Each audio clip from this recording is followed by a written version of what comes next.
Mes chères concitoyennes, mes chers concitoyens, la question européenne est maintenant au centre des débats, notamment avec la campagne électorale en France. C'est un sujet extrêmement difficile. Il n'y a pas de solution miracle aujourd'hui pour améliorer l'Europe.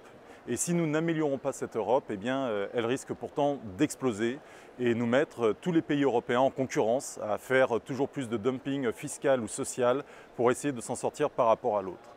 Alors, comment changer l'Europe ? Eh bien, pour cela, il faut d'abord de la volonté et il faut de la proposition.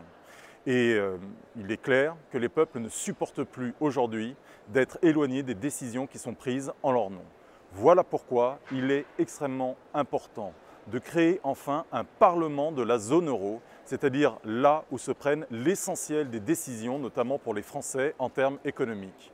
Que nous soyons représentés afin de pouvoir décider. C'est cela la démocratie et c'est pour cela qu'il est urgent aujourd'hui que les parlements nationaux, mais aussi le Parlement européen, soient associés dans un Parlement de la zone euro qui contrôle la politique économique qui est faite en notre nom.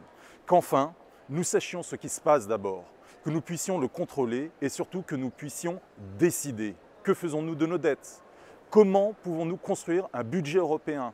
Quelle est l'harmonisation fiscale sur l'impôt des sociétés, l'harmonisation sociale que nous pouvons engager ensemble?